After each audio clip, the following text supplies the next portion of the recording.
Hey everyone, welcome back. हाजिर हूँ आपके लिए लेकर एक बहुत ही मिस्टीरियस कहानी जिसका नाम है रिमेन साइलेंट। ये कहानी एक बच्चे की जिसका इस दुनिया में कोई नहीं था। फिर एक दिन उसे ये बात पता चलती है कि उसकी मॉम आज भी जिंदा है। वो इस बात को जानने के बाद परेशान हो जाता है, लेकिन जब वो अपनी मॉम से मिलता है तो किसी ने उन्हें पहले से ही मार दिया था। एक ही पल में उसकी दुनिया हिल जाती है क्योंकि उसकी मॉम के खून के इल्जाम में उसे ही पकड़ लिया जाता है। तो क्या वो खुद को कभी इनोसेंट प्रूफ कर पाएगा? कहानी की शुरुआत में हम हान नाम के एक बच्चे और उसकी मॉम मिया को देखते हैं। मिया अपने बेटे हान के साथ हाइड एंड सीक खेल रही थी एंड वो हान से काउंट करने के लिए कहती है। जब हान काउंट कंप्लीट करता है तो वो देखता है कि उसे एक आंटी अपने साथ ले जाने के लिए आई हुई है। उसे ना चाहते हुए भी उनके साथ जाना पड़ता है। उसे ऑर्फनेज ले जाया जा रहा था क्योंकि उसकी मॉम उसे छोड़कर चली गई थी। वो वहां पर चिल्ला चिल्ला कर कह रहा था मुझे मॉम के पास जाना है, और मिया दूर से उसे देख रही थी पर वो उसे रोकती नहीं। अब 13 साल ऐसे ही बीत जाते हैं। हम देखते हैं मिया एक बहुत बड़ी सुपरस्टार बन चुकी है। आज उसका एक शो था, लेकिन किसी ने उस पर हमला किया था और उसकी कंडीशन खराब थी। उसकी मैनेजर चिल्लाकर मैनेजमेंट को बुलाती है ताकि मिया को हॉस्पिटल लेकर आया जा सके। एंड वहीं पे एक लड़का था। उसी लड़के पर मैनेजर का शक जाता है और वो उसे पकड़ने को बोलती है। गार्ड्स उसके पीछे जाते हैं, लेकिन ये देख वो तेजी से भागता है और भागता हुआ वो बिल्डिंग के बाहर आ जाता है। लेकिन गार्ड्स ने अब तक उसका पीछा नहीं छोड़ा था और इसीलिए वो बंदा भागता हुआ नदी किनारे आ जाता है। उसे देख वो ऑफिसर्स रुक जाते हैं एंड कहते हैं प्लीज पानी में जंप मत करना, लेकिन वो पानी में कूद जाता है। अब सुबह का वक्त था। न्यूज़ पे ये बात आ चुकी थी कि पॉपुलर सिंगर मिया के ऊपर कल किसी ने जानलेवा हमला कर दिया, लेकिन डॉक्टर्स ने कहा है क्योंकि जान तो अभी बच जाएगी, लेकिन वो कोमा में चली गई है। ये भी बताया जाता है कि उस लड़के को पकड़ लिया गया है। उसका नाम बताया जा रहा है जिमी थॉमस। वो एक अमेरिकन नागरिक है और केवल 18 साल का है। उसने मिया पे हमला किया है या नहीं, ये अभी ऑफिसर्स इन्वेस्टिगेट कर रहे हैं। अगले सीन में हम लॉयर वू के ऑफिस में थे, जहां उनसे मिलने मिया का एक दोस्त डॉक्टर डैन आया था। उन दोनों की बातों से हमें पता चलता है कि मिस्टर डैन और मिया एक दूसरे को 14 साल से भी पहले से जानते हैं। मिया के करियर शुरू होने के भी पहले मिस्टर डैन उनके दोस्त थे। फिर वो डैन से पूछता है कि कल जब वो इंसिडेंट हुई तब आप कहाँ थे? मिस्टर डैन बताते हैं कि वो बैक स्टेज पर तैयारियां देख रहे थे और तभी उन्हें आवाज़ सुनाई दी। उन्होंने ऑफिसर्स और जिमी को लड़ते हुए देखा और वो तुरंत मिया के कमरे में भाग कर जाता है जहाँ पर मिया घायल पड़ी थी। अब वहां पर वो डॉक्टर डैन से पूछता है कि आपको किसी पे भी शक है? डैन कहते हैं मुझे किसी पे तो शक नहीं, लेकिन वो जो कोई भी है अभी आपकी जिम्मेदारी है कि आप उसे कड़ी से कड़ी सजा दिलवाएं। अगले सीन हम देखते हैं कि पुलिस स्टेशन पे जिमी से मिलने में जोई आती है। जोई एक बहुत ही रेप्यूटेड लॉयर थी और उन्हें जिमी का केस दिया गया था। वो जिमी से एक बात कहती है कि हमारे यहाँ एक कड़ी नियम है, मिस मिया अभी तो जिंदा है, लेकिन अगर ये बात पता चली कि तुम्हारे दिमाग में मिस मिया को मारने की इच्छा थी एंड तुमने कोशिश भी की थी ये करने की, तब भी तुम्हें उम्र कैद की सजा होगी। तो याद रखना मुझसे कुछ भी छिपाना मत, वरना मैं तुम्हारी मदद नहीं कर पाऊंगी। फिर अब वो रिकॉर्डिंग ऑन कर जिमी से सवाल जवाब शुरू करती है। वो पूछती है मिया तुम्हारी क्या लगती है? वो बताता है मिया मेरी मदर है। यहाँ समझ पाता है जिमी ही हान है। एक अमेरिकन कपल ने उसे अडॉप्ट करके जिमी नाम दे दिया था। दूसरी तरफ हम वो के ऑफिस में देखते हैं जो जिमी के बारे में पता कर रहे थे। उन्हें पता चलता है कि साल 2000 की बात है जब जिमी एक ऑर्फनेज में रहता था। वहाँ पे उसे एक अमेरिकन कपल ने अडॉप्ट कर लिया और उसके बाद से वो अमेरिका में ही रहने लग गया। वो कहते हैं जाकर उस ऑर्फनेज में पता करो जिमी के बारे में। उसके साथ ही बताते हैं कि उस ऑर्फनेज में उसी साल बहुत ही बुरी आग लग गई थी और सब कुछ जल गया था, तो हम इससे ज़्यादा पता नहीं कर सकते। वो पूछता है आग लगने का कारण क्या था, आग किस वजह से लगी थी? उसका साथी बताता है ऐसा बोला जाता है कि वहाँ पे शॉर्ट सर्किट हो गया था और वो बिल्डिंग काफ़ी पुरानी थी, तो उसमें आग ज़्यादा फैल गई और लगभग 7 बच्चों की इसमें जान चली गई थी। एंड फिर जिमी जिन अमेरिकन पेरेंट्स के साथ रह रहा था, तो उसके फादर मिस्टर थॉमस को बिजनेस में बहुत ही बड़ा नुकसान हुआ और वो ड्रिंक करने लगे एंड उन्होंने जिमी को मारना पीटना शुरू कर दिया। फिर उसके कुछ समय बाद मिस्टर एंड मिसेस थॉमस की कार एक्सीडेंट में जान चली गई और जिमी दोबारा से ऑर्फन हो गया। एंड इसके बाद वो अपने 18 साल होने तक एक दूसरे ऑर्फनेज में रहा, लेकिन उसके बाद से उसकी कोई भी खबर नहीं है कि वो किधर था। अब हम पुलिस स्टेशन में आते हैं, जहाँ पर अटर्नी जी जिमी से बोल रही थी कि तुमने ऑफिसर्स को ये बात तो बताई है ना कि मिया तुम्हारी मदर है? जिमी कहता है हाँ मैंने ये बात नहीं बताई उन्हें। जी कहती है और बताना भी मत, जितना चुप रहोगे उतना ही बेहतर है। जी पूछती है आखिर उस शाम तुम मिया के पास क्या कर रहे थे? तुम उस ऑडिटोरियम में क्यों गए थे? वो बताता है सालों बाद उसे मौका मिला उस जगह पे जाने का जहाँ पर वो कभी रहा करता था। वो उस बिल्डिंग पे जाता है, लेकिन अब वहाँ पे ऑर्फनेज नहीं था और वो इस उम्मीद में गया था कि शायद उसे उसकी मॉम मिल जाए, पर वो उसे नहीं मिलती। फिर एक दिन उसे रास्ते में उसकी मॉम की पोस्टर दिखती है एंड ये देख वो समझ गया था कि उसकी मॉम एक फेमस सिंगर बन चुकी है, लेकिन बहुत कोशिश करने पर भी वो उनसे नहीं मिल पाता। फिर एक दिन उसे एक चैरिटी बॉल पार्टी पे हायर कर लिया जाता है एज अ सर्वर, क्योंकि उसकी इंग्लिश बहुत ही अच्छी थी। और उसी पार्टी पे वो मिया को देख लेता है। मिया जब वॉशरूम जाती है तो वो उनका पीछा कर उनसे बात करने की कोशिश करता है, पर वो घबरा जाती है और चिल्लाने लगती है। तभी जिमी वो लॉकेट दिखाता है उन्हें, जो मिया ने उसे 13 साल पहले दिया था। वो उन्हें लॉकेट दे देता है एंड तभी सिक्योरिटी उसे पकड़ कर ले जाती है। यह हैरान थी कि 13 साल बाद उनका बेटा वापस आ गया। अब हम देखते हैं अटर्नी जी जिमी से पूछती है, तो मिया ने तुम्हें अपना बेटा स्वीकार कर लिया था? जिमी कहता है, हाँ, उन्होंने मुझे स्वीकार कर लिया था। अब वो शाम ऑडिटोरियम में कॉन्सर्ट के बाद मुझे अपना बेटा सबके सामने घोषित भी करने वाली थी। जी कहती है, फिर तुम्हें उन्हें मारने की कोशिश क्यों की? वो कहता है, मैंने ऐसा नहीं किया। जी कहती है, तो तुम कहना चाहते हो तुमने कुछ भी नहीं किया उस दिन? फिर किसने किया? वो उसे कहती है, देखो, जो कुछ भी जानते हो प्लीज मुझे सच सच बता दो, झूठ बिल्कुल मत कहना। अब हम देखते हैं अटर्नी वू उसी ऑडिटोरियम के मेकअप रूम पे आए थे जब मिया को मारने की कोशिश की गई थी। वहां पर उन्हें ना ही सीसीटीवी कैमरास मिलते हैं और ना ही कोई विंडो कि कोई हमलावर मारकर विंडो से भाग सके। तो फिर भी किसी ने उस हमलावर को क्यों नहीं देखा? वो लोग यही सोच रहे थे कि जिमी का मोटिव क्या होगा मिया पर हमला करने का। वो लोग जा रहे थे कि तभी उनकी मुलाकात अटर्नी जी से होती है। अटर्नी जी भी वहीं जा रही थी तहकीकात करने। जी को वो लोग जानते थे क्योंकि वो बहुत ही फेमस लॉयर थी। जी वो की एक्स वाइफ भी होती है एंड ये बात किसी को पता नहीं थी। तो लौटते वह वो के साथ ही ये बात करे थे कि उन्होंने सुना है कि जी के हस्बैंड बहुत बड़े बिजनेसमैन है और उसने ही उसके लिए फर्म खोल दिया है। ये सन वो को अच्छा नहीं लगता और वो उन्हें कहता है, काम पे फोकस कर लो। अगले सीन में हम देखते हैं कि उस जगह पर पहुंच जी याद करती है कि जिमी ने उसे क्या कहा था।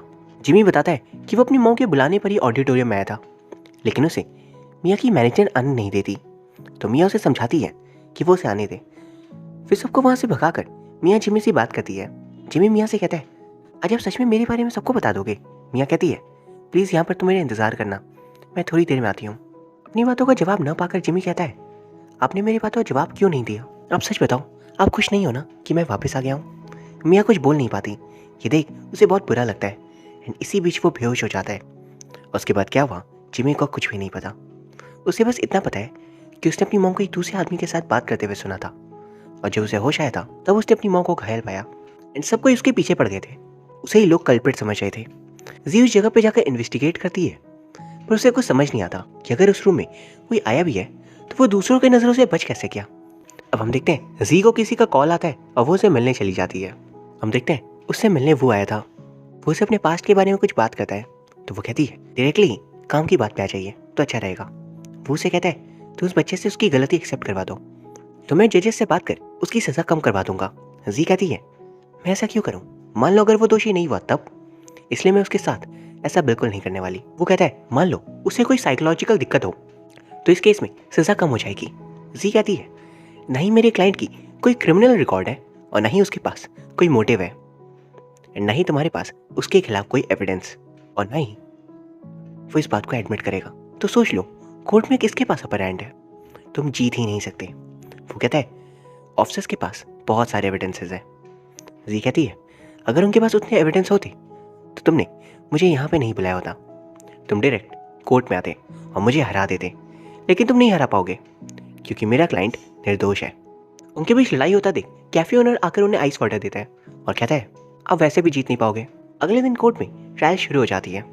जिमी से एक दो सवाल पूछे जाते हैं तो जी जज से रिक्वेस्ट करती है कि जिमी से तब तक कोई सवाल ना पूछे जब तक वो साइकोलॉजिकल सर्वे नहीं करवा लेता, क्योंकि वो ऑलरेडी इस बात से परेशान है तो वो शायद अच्छे से कुछ बोल ना पाए और इसी कारण से उसकी बातें उसके खिलाफ ही यूज कर ली जाएगी। इस बात पे जज मान जाते हैं। अगले सीन हम देखते हैं कि जिमी को साइकोलॉजिकल इवैल्यूएशन के लिए लेकर आया जाता है। साइकोलॉजिकल रिपोर्ट के अनुसार वो अगले दिन कोर्ट में बताती है कि बचपन से ही उसने बहुत कुछ झेला है। तो उन सब के कारण उसके दिमाग पे बहुत असर हुआ है कि जब वो अगर किसी कॉम्पैक्ट जगह पे होता है या फिर उसे बहुत एक्साइटमेंट हो तो वो बेहोश हो जाता है। वो कहता है, ये सब कुछ तो ठीक है, लेकिन जिमी को कोई भी दिमागी बीमारी नहीं है, वो बिल्कुल ही नॉर्मल है। जिस पे जी बताती है, मुझे उस कमरे से डाडूरा पोलिन एजेंट मिला था। उस एजेंट को इनहेल करने के बाद लोगों का टेम्पररी बेसिस पर दिमाग काम करना बंद कर देता है। वो कहता है, अगर जिमी ने उस एजेंट के कारण भी मिया पर हमला किया तो उसे हमला ही कहेंगे। अब हम अगले सीन में देखते हैं कि वो का साथी उसे बताता है कि फॉरेंसिक रिपोर्ट से पता चला है कि मिया पे 2 बार हमला किया गया था। पहली बार नाइफ ज्यादा डीप नहीं गई थी, दूसरी बार किसी ने और जोर से हमला किया उसी चोट पे और मिया उस कारण से कोमा में चली गई। अब इस बात के पता चलने के बाद सभी ये सोच रहे थे कि कहीं वो को केस छोड़ना न पड़ जाए, क्योंकि किसी और के हमले के कारण मियाँ इस हालत में है। वो कहता है, मैं केस खत्म होने नहीं दूंगा, मैं जीत कर रहूंगा। अब अगले ट्रायल के दिन वो मियाँ की मैनेजर को बुलाता है, उससे पूछताछ करता है कि उस दिन आखिर हुआ क्या था। मैनेजर बताती है कि जिमी कमरे में आया था मियाँ से मिलने, तो मियाँ ने उन सबको जाने के लिए बोल दिया था। कुछ देर बाद वो मियाँ को बुलाने आती है तो वो कुछ आवाज़ सुनती है, और जब वो गेट ओपन कर देखती है तो मियाँ घायल थी और जिमी के हाथों पे खून था। तभी जी ऑब्जेक्ट करते हुए कहती है, आप जिमी से पहले नहीं मिल चुके हो, तो आप अंदर बात करने वाले आदमी की आवाज़ से कैसे बता सकते हो कि वो जिमी की आवाज़ थी? मैनेजर बोलती है, क्योंकि अंदर पे जिमी और मियाँ के सिवा और कोई था ही नहीं। सी कहती है, आपने जल्दबाजी कर दी थी ना, उस रूम में वॉशरूम है, क्लोजेट है, कोई उसके अंदर भी तो छिपा हो सकता है। आपने जिमी को देखा और उसे ही कातिल मान लिया। अब वो ऑफिसर से पूछता है कि आपने जिमी के क्लोथ की एग्जामिनेशन करवाई थी, तो उस पे लगा खून और नाइफ पे लगा मियाँ का खून मैच कर रहा था या नहीं? ऑफिसर कहते हैं कि जिमी भागकर पानी में गिर गया था, लेकिन हमने टेक्नोलॉजी की हेल्प से पता किया है कि खून मैच कर रहा था। तभी सी ऑब्जेक्ट करते हुए कहती है, उस नाइफ से 2 फिंगरप्रिंट्स मिले हैं, है ना? ऑफिसर कहते हैं हाँ। सी कहती है, फिर दूसरे बंदे को क्यों नहीं आप लोग पकड़ रहे हैं? ऑफिसर कहते हैं, क्योंकि हमारे पास सबूत है कि वो उस समय वहां पे नहीं था। जी कहती है, जैसा कि मैंने बताया कि इस रूम पे उस समय कोई और भी मौजूद था, तो ऐसा हो सकता है कि उस बंदे ने ही जिमी के कपड़ों और हाथों पे खून लगा दिया हो, उसके हाथों पे नाइफ पकड़ा, फिंगरप्रिंट्स डलवा दिए। ऑफिसर कहते हैं, हाँ ऐसा भी हो सकता है। इस बात पे भी वो हार जाता है। वो ने 2 और गवाह बुलाए थे जो मियाँ के मैनेजमेंट टीम के पार्ट थे, उन दोनों से भी ऐसे ही सवाल जवाब किए जाते हैं, जिसके एंड में वो ऑलमोस्ट प्रूव कर देता है कि जिमी ने ही हमला किया है। बस वही उसकी बातों के खत्म होते ही वो के सारी बातों को गलत साबित कर देती है। वूजी के सामने एक भी पल टिक नहीं पा रहा था, लेकिन फिर वो के हाथ एक बहुत ही स्ट्रॉन्ग पॉइंट लगता है। वो उस ब्लैक डाटूरा फ्लावर के बारे में सब कुछ पता लगाता है और एक बोटैनिस्ट को बुलाता है। ब्लैक डाटूरा जो बदले के सिंबल के लिए यूज किया जाता है, इसीलिए कभी भी कोई किसी को गिफ्ट में ब्लैक डाटूरा नहीं देता। जिमी ने मियाँ को ब्लैक डाटूरा दिया और जिमी ने सोशल मीडिया पे एक वेबसाइट ज्वाइन किया था, जहाँ पर सभी लोग जिन्हें मानसिक दिक्कतें हैं उन्होंने ज्वाइन कर रखा था। वहां पर उन्हें एक आर्टिकल मिलता है, इसमें लिखा था, सभी गलत करने वालों को सबक सिखाना है, और इस बात को जी डिफेंड नहीं कर पाती। अगले सीन में वो जिमी से मिलती है और पूछती है, उस आर्टिकल को तुमने लिखा था, और अगर हाँ तो क्यों? जिमी बताता है, मैंने उसे लिखा ही नहीं। अमेरिकन ऑर्फनेज पे जब मैं था तो मेरे कुछ दोस्त थे, हम सब एक ही यूजर नेम यूज करते थे, और उस यूजर नेम से उनमें से किसी ने बदले वाली बात लिखी थी, ये मैंने नहीं किया। शाम को न्यूज़ पे ये बात आती है कि आज के इंटेंस सवाल जवाब सेशन के बाद अब ये पोल में रिजल्ट आया है कि 87% चांसेस है कि जिमी ने ही मियाँ को मारने की कोशिश की है। अब जी के साथ ही आपस में डिस्कस करे थे, अगर उन्होंने उस आर्टिकल से जिमी का नाम नहीं हटाया तो जिमी को बचा नहीं पाएंगे। वो जी के साथ ही कहती है, क्यों ना हम जिमी से कन्फेस करवा ले ताकि उसे कम से कम सजा हो। जी नाराज हो जाती है और कहती है, पता है ना मैं डिफेंस अटर्नी क्यों बनी थी? ताकि बेगुनाह को बचा सकूं। अब दूसरे सीन में हम देखते हैं न्यूज़ पे बात लीक हो गई थी कि जिमी मियाँ का बेटा है। ये देख जी कहती है, आखिर इस बात को किसने लीक कर दिया? ये नहीं होना चाहिए था। अब न्यूज़ में पूरी बात आ गई थी कि मियाँ का सालों पहले एक बच्चा था, उन्होंने करियर के लिए अपने बच्चे को अबेंडन कर दिया और अब उसी बच्चे ने हमला किया है मियाँ के ऊपर। अब और कितने दर्दनाक राज बाकी हैं जो बाहर आने बचे हैं। ये सब कुछ जनता देख हैरान रह जाती है। एंड अब जी जिमी से मिलकर पूछती है, आखिर तुम्हारी इस राज को कोई और भी जानता है क्या?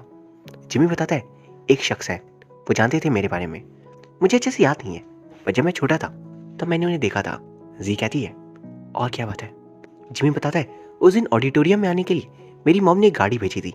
वह बीच रास्ते पे ड्राइवर को एक कॉल आता है और वो डायरेक्शन बदल लेता है। जिमी को शक था कि वो कॉल डैन नहीं किया होगा, इसलिए जिमी गाड़ी से निकलकर भागकर ऑडिटोरियम चला आता है। जिमी बताता है कि मिस्टर डैन मुझसे नफरत करते हैं। अगली सीन में देखते हैं कि वो मिस्टर डैन से मिलने गया हुआ था और वो पूछता है, आखिर आपने क्यों नहीं बताया था कि जिमी को आप जानते हो पहले से? डैन कहते हैं, अगर इस बात की भनक किसी को भी लग जाती तो मीडिया वाले एक कसर नहीं छोड़ते मियाँ का नाम खराब करने में। मियाँ ने जो कुछ भी पाया है वो सब कुछ खत्म हो जाता। डैन वो को विश्वास दिलाता है और कोई राज बाकी नहीं है। वो के जाने के बाद वहाँ जोई आती है डैन से मिलने, एंड अगले दिन कोर्ट में डैन को बुलाया जाता है एंड उनसे सवाल जवाब किए जाते हैं। वो पूछता है, क्या बताओगे मियाँ और जिमी का सारा सच? डैन वहाँ पर सभी को बताते हैं कि मियाँ जिमी की मदर है। जिमी का जन्म तब हुआ था जब मियाँ खुद भी बहुत यंग थी। मियाँ एक प्रोड्यूसिंग कंपनी के साथ कॉन्ट्रैक्ट पे गाना गा रही थी, पर जब उन्हें जिमी के बारे में पता चला उन्होंने सीधा मना कर दिया उसके साथ काम करने से। उन्होंने मियाँ को मजबूर कर दिया डैन बताते हैं कि मियाँ के बहुत सारे सपने थे, लेकिन इस इंडस्ट्री पे आने के लिए आपको सिंगल होने की ज़रूरत होती है। अगर ये बात लोगों को पता चलती तो वह कभी भी मियाँ को एक्सेप्ट नहीं करते। वो बताते हैं कि मियाँ ने कुछ समय बाद जिमी के बारे में पता करने की कोशिश भी की, लेकिन वो ऑर्फनेज जल चुकी थी एंड वहाँ से कोई भी इन्फॉर्मेशन नहीं मिलती। वो वहाँ पर इस बात का यूज़ कर कहता है कि जैसा जिमी के साथ हुआ, उसकी मॉम ने उसे छोड़ दिया, उसके फॉस्टर पेरेंट्स ने उसे पागल कर दिया, तो ये सारी चीज़ें उसके दिल में बैठ गई थी, इसलिए वो यहाँ सिर्फ अपनी मॉम से बदला लेने के लिए आया था। अब जी मियाँ की चोट के बारे में बताती है कि मियाँ कोमा में इसलिए गई क्योंकि उसके ऊपर दोबारा हमला किया गया था। वो फिर डैन से कहती है ये तुमने किया है ना, क्योंकि मियाँ की बॉडी को बाहर लाने से पहले सिर्फ तुम थे जिसे अंदर जाने दिया गया था। तुमने ऐसा किया ताकि मियाँ कोमा में चली जाए। तभी हमें कल का सीन दिखाया जाता है जब जी डैन से मिलने गई थी, तो डैन ने उसके किसी भी सवाल का जवाब देने से साफ इनकार कर दिया था। अब जी कहती है कि इस तरीके से कोर्ट पे नहीं चलेगा, तो प्लीज़ आज आप मेरी बातें सुन लो। जी कहती है आप 14 सालों से मियाँ को जानते हो और कभी उसे प्यार नहीं हुआ आपको, और अगर आपको उसे प्यार नहीं हुआ तो कभी आपकी कोई गर्लफ्रेंड क्यों नहीं बनी? सच बताओ। जब आपने ये देखा कि मियाँ जिमी के बारे में बताने वाली है, तो आपको परेशानी हुई कि कहीं मियाँ आपसे दूर ना हो जाए, और इसीलिए आपने अपने ऑब्सेशन में मियाँ के साथ ऐसा कर दिया। आप यही चाहते थे ना कि वो इस हालत में आ जाए और सिर्फ आप रहो उसके साथ। वहाँ पर वो एक्सेप्ट कर लेते हैं कि हाँ मैंने ही ये सब कुछ किया है। और अब हम प्रेजेंट में कोर्ट में आते हैं। जी कल डैन के साथ भी सारी बातों की रिकॉर्डिंग सुना देती है और डैन गुस्से में चिल्लाने लगता है कि गलत है, मुझे फंसाया जा रहा है, मैंने कुछ भी नहीं किया है। वो अपना आपा खो देता है और जी पे हमला कर देता है एंड जी वहाँ पर बेहोश हो जाती है। अगले सीन में वो हॉस्पिटल पे थी जहाँ से पता चलता है कि वो 2 मंथ्स प्रेग्नेंट है। अब अगले दिन हम देखते हैं कि जिमी को रिहा कर दिया गया है, और दूसरी तरफ हमें बताया जाता है कि वो डैन से मिलने जाता है और कहता है कि तुमने खुद को जानबूझकर फंसाया है ना, और तुम असली सच अब भी छिपा रहे हो। आखिर असली सच क्या है और तुमने खुद को क्यों फंसाया? डैन कहते हैं तुमने ही बताया था ना कि अगर किसी बंदे की परमिशन के बगैर उसकी बातों की रिकॉर्डिंग की जाती है तो उस रिकॉर्डिंग से मुझे बड़ी सज़ा नहीं हो सकती, इसलिए मुझे सिर्फ एक फाइन देने को बोला गया है और मैं यहाँ हूँ बाहर तुम्हारे सामने। तो कोर्ट को उनका दोषी भी मिल गया, ये केस क्लोज भी हो गया, तो तुम जाओ और आराम करो ना। वो कहता है मैं सच का पता लगा कर रहूँगा। डैन पूछते हैं क्या तुम्हारे लिए सच किसी की ज़िंदगी से भी ज़्यादा ज़रूरी है? एक सच से अगर किसी की ज़िंदगी बर्बाद हो जाए तो उसे रहने देने में क्या प्रॉब्लम है? अब हम देखते हैं किसी हॉस्पिटल गई थी चेकअप के लिए एंड वहाँ पर उसे वो अमेरिकन लेडी मिल जाती है जिन्होंने जी को जिमी का केस दिया था। वो जी से कहती है कि मिस्टर डैन ऐसा नहीं कर सकते कि उन्होंने क्राइम किया हो और वो जिमी को फंसाने की कोशिश करें। जी हैरान हो जाती है और पूछती है ऐसा क्यों? वो बताती है क्योंकि उन्होंने ही आपको जिमी का लॉयर चुना था, वही चाहते थे कि आप जिमी के लिए डिफेंस अटर्नी बनो। जी तुरंत डैन से मिलने जाती है और उनसे सब कुछ पूछती है कि आपने ऐसा जानबूझकर क्यों किया? पहले जिमी मियाँ का बेटा है, ये लीक कर देना, फिर खुद एक्सेप्ट करना कि आपने मियाँ को मारने की कोशिश की। ऐसा आपने क्यों किया? इतने वक्त से आपने एक प्लान बनाया और मैं सिर्फ आपके प्लान को ही अनजान में फॉलो करी थी एंड मैं समझ भी नहीं सकी। मैं इतनी बड़ी लॉयर हूँ पर आप तो कुछ अलग ही हो। अभी तक हम सिर्फ आपके इस खेल का छोटा सा हिस्सा थे। जी पूछती है पर आखिर माजरा क्या है? मिस्टर डैन बताते हैं मियाँ ही ऐसा चाहती थी। उस दिन घायल होने के बाद भी वो एक ही बात कह रही थी, जिमी की मदद करना, उसे बचा लो। डैन जी को बताते हैं कि मियाँ कभी भी अपने बच्चे को अनाथालय भेजना नहीं चाहती थी, लेकिन हम इतने गरीब थे कि हमारे पास रहने के लिए अच्छी जगह नहीं थी। जी अपने बच्चे को एक अच्छी जिंदगी देना चाहती थी, पर वो हमेशा खुद को कोसती थी कि उसे इतनी गंदे जगह पर उसे रखना पड़ता है। इसलिए उसने डिसाइड किया कि वो ना चाहते हुए भी अपने बच्चे को अनाथालय भेजेगी ताकि वो अपना जीवन थोड़ी अच्छी तरीके से बिता सके, और इसीलिए उसने उसे भेजा। और फिर उसने सिंगिंग शुरू की ताकि वो सक्सेसफुल बन सके। अभी तो वो अपनी और उसकी लाइफ सुधार पाएगी, लेकिन कुछ समय बाद ही जब वो अपने बच्चे के बारे में पता करने की कोशिश करती है तो उसे पता चलता है कि वहाँ पे तो आग लग गई थी। अब सोचो वो क्या करती, उसने खुद को उस वक्त कैसे संभाला होगा, हम सोच भी नहीं सकते। अब अगले सीन में वो को देखते हैं, उसके साथ ही उसे मिस्टर मिसेस थॉमस के एक्सीडेंट की रिपोर्ट ला कर देता है, जिससे देख वो प्रूव कर सकते थे कि वो एक्सीडेंट नहीं था बल्कि एक फुल प्रूफ प्लान था उन्हें मारने का। वो को एक और मौका मिल गया था जिमी को फंसाने का, लेकिन उसका साथी बताता है कि जिमी और मिजी ऑलरेडी बीजिंग पहुंच गए होंगे, तो वो तुरंत बीजिंग के लिए निकल जाता है और फिर वहां पहुंचकर जी को कॉल करता है। वो उससे मिलना चाहता था, उसे कुछ ज़रूरी बात करनी थी। अगले सीन में देखते हैं वो जी से मिलता है, उसे बताता है कि उसे जिमी की फॉस्टर पेरेंट्स के एक्सीडेंट का राज पता चल चुका है। स्पेशल रिपोर्ट से पता चला है कि मिस्टर मिसेस थॉमस के पेट से नशे वाले केमिकल्स मिले हैं। वो केमिकल्स बिल्कुल वैसे ही हैं जैसे ब्लैक डाटूरा प्लांट में होते हैं। उनके एक्सीडेंट के कुछ समय पहले ही जिमी ने ब्लैक डाटूरा प्लांट खरीदा था।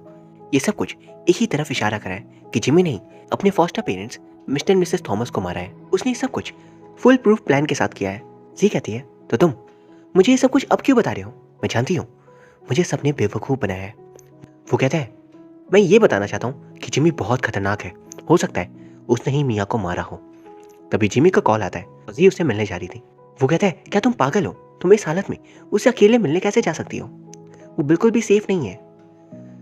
वो भी उसके साथ जाता है, लेकिन जी उसे बाहर ही रुकने कहती है। अगर कोई खतरा हुआ तो वो उसे बुला लेगी। अब जी अंदर जाती है और जाती ही जिमी से कहती है, तुमने वादा किया था कि तुम सच कहोगे, लेकिन अभी तक तुमने मुझसे सिर्फ झूठ कहा है। मुझे अब सिर्फ सच जानना है। तुमने कहा था तुम सच बताओगे। जिमी कहता है, सच हमेशा कड़वा होता है। जी कहती है, तो क्या जीवन भर झूठ के सारे ही जीना चाहते हो तुम? जिमी उसे सच बता देता है। 13 साल पहले हम उसी अनाथालय पे देखते हैं। हान जिस दिन वहां पहुंचा था उसकी दोस्ती एक वुआन नाम के बच्चे से होती है। हान ये बात मानने को तैयार ही नहीं था कि उसकी मॉम ने उसे यहाँ पर छोड़ दिया। वुआन उसे समझाता है कि उसकी मॉम ने उसके साथ ऐसा ही किया। यहाँ छोड़कर वो चली गई तो वो उसे बताता है कि उसकी मॉम कभी वापस नहीं आने वाली। वुआन और हान की दोस्ती बहुत अच्छी हो जाती है। फिर एक दिन वुआन को एक फैमिली अडॉप्ट कर लेती है, लेकिन वो जाने से पहले हान से मिलकर जाना चाहता था। पर हान गहरी नींद में था और इसीलिए वो उसकी मॉम की दी हुई लॉकेट ले लेता है और हमें पता चलता है कि जिमी और कोई नहीं बल्कि वुआन है। अब जी वू को कॉल करती है और फिर वो जिमी से बात करती है, आखिर तुमने अपनी पेरेंट्स को क्यों मारा? जिमी कहता है, ये क्या बोल रहे हो आप? जी कहती है, ब्लैक डाटूरा किसी के पानी या कॉफी या किसी भी ड्रिंक में मिला दो, उसे पीते इंसान को हेलुसिनेशंस आने लगेंगे। और तुम्हारे फॉस्टर पेरेंट्स का एक्सीडेंट इसलिए हुआ क्योंकि उन्हें हेलुसिनेशंस आने लगे थे कार चलाते वक्त। एंड अगर हेलुसिनेशन से कुछ नहीं हुआ तो उसके अंदर का पॉइजन उन्हें मार देता। जी कहती है, तुमने ही मिया को भी मारने की कोशिश की है ना? जिमी कहता है, मैं उन्हें मारना क्यों चाहूंगा? वो कहती है, क्योंकि मिया को पता चल चुका था कि तुम उसके बेटे नहीं हो। तभी मैं दिखाया जाता है उस शाम को क्या हुआ था। मिस्टर डैन ने जिमी और मिया का डीएनए टेस्ट करवाया था और ये प्रूफ हो जाता है कि जिमी मिया का बेटा नहीं है। वो मिया को बताते हैं एंड मिया कहती है, फिर उसके पास हान का जो मैंने लॉकेट दिया था वो कहाँ से आया? वो बहुत फ्रस्ट्रेटेड फील करी थी एंड इसीलिए वो डैन को वहाँ से भगा देती है। फिर वहाँ जिमी आता है एंड वो उसे पूछती है, तुम हो कौन एंड आखिर तुम चाहते क्या हो? जिमी कहता है, मॉम प्लीज़ मेरे साथ हाइड एंड सीक खेलो ना। मिया घबरा जाती है, तुम क्या मेरे बेटे के दोस्त हो? तभी में पास का सीन दिखाया जाता है। जिमी को हान से जलन हो गई थी कि आखिर वो अपनी मॉम से इतना प्यार क्यों करता है, जबकि जिमी यानी वुआन को अपनी मॉम बिल्कुल पसंद नहीं थी और उसने ही गुस्से में वहाँ पे आग लगा दी थी। वो खुद ही ये सब कुछ भूल गया था। वो जब मिया से मिला तो उसे यही लग रहा था कि वो मिया का बेटा ही है और उसका असली नाम हान या फिर जिमी है, जबकि वो तो वुआन था। वो मिया के पास जाकर मॉम मॉम कहने लगता है और जब मिया उसे कहती है कि तुम मेरे बेटे नहीं हो तो वो उन्हें अनजाने में मार देता है। प्रेजेंट में जी उसे कहती है कि जब मिया ने तुम्हें अपना बेटा नहीं माना तो तुमने उन्हें मार दिया और तुम फिर उस बात को भी भूल गए कि तुमने ऐसा कुछ किया भी है। फिर वो जिमी से कहती है कि प्लीज़ सरेंडर कर दो। जिमी कहता है कि अगर मैंने ऐसा किया तो मुझे सज़ा मिलेगी या फिर ज़िंदगी भर पागल खाने में रहना होगा एंड मैं ऐसा नहीं कर सकता। तभी उसे ऊपर से आवाज़ आती है। वो जिमी के घर पे आ गया था। उसे देख जिमी को गुस्सा आता है। वो उसे मार कर गिरा देता है और जी को पकड़ कर छत पे लेकर चला जाता है एंड तभी वहाँ पर ऑफिसर्स आ जाते हैं। जिमी को और गुस्सा आता है एंड वो बोल रहा था, मुझे ये बिल्कुल अच्छा नहीं लगा कि तुमने ऑफिसर्स को बुला लिया। क्यों किया तुमने ऐसा? वो कहता है, मैंने बुलाया उन्हें, कुछ करना है तो प्लीज़ मुझे करो, उसे छोड़ दो। जिमी जी को भी मारने वाला था तभी जी उसे बताती है कि वो प्रेग्नेंट है एंड वो नहीं चाहती कि उसका बच्चा बिना जन्म लिए ही मारा जाए। वो उसे रिक्वेस्ट करती है कि वो उसे छोड़ दे। ये सुन जिमी के हाथ रुक जाते हैं एंड जी को वो छोड़ देता है। पर वो फिर कहता है, आखिर मेरे साथ ऐसा क्यों हुआ था? इस दुनिया में मुझे कोई भी प्यार क्यों नहीं करता? मुझे हमेशा बोला जाता था कि मुझ जैसे को जन्म लेना ही नहीं चाहिए था। सब मुझसे नफरत करते थे। क्या मेरी माँ मुझसे प्यार करती होंगी? जी कहती है, ज़रूर, वो तुमसे बहुत प्यार करती होंगी। और वो अपनी मॉम को थैंक यू बोलता है एंड वहाँ से जंप कर जाता है और अपनी जान दे देता है। जी और वो उसे बचाने के लिए कुछ नहीं कर पाते और उसके बाद हम देखते हैं मियाँ भी बच नहीं पाती। इन सब के बाद डैन जी और वो को उस जगह पर लेकर जाते हैं जहाँ पहली बार उन्होंने मियाँ को देखा था गाना गाते हुए और उन्हें उसे प्यार हो गया था। हम देख पाते हैं उसी जगह पर जिमी भी अपनी ग्रैंड मदर के साथ रहता था और उसे मियाँ का गाना बहुत पसंद था। और इसी के साथ ये कहानी खत्म हो जाती है। उम्मीद करता हूँ आपको ये मिस्टीरियस कहानी पसंद आई होगी। अगर हाँ देन प्लीज़ वीडियो को लाइक कर दीजिए एंड चैनल को सब्सक्राइब भी। Thank you very much for watching. See you soon.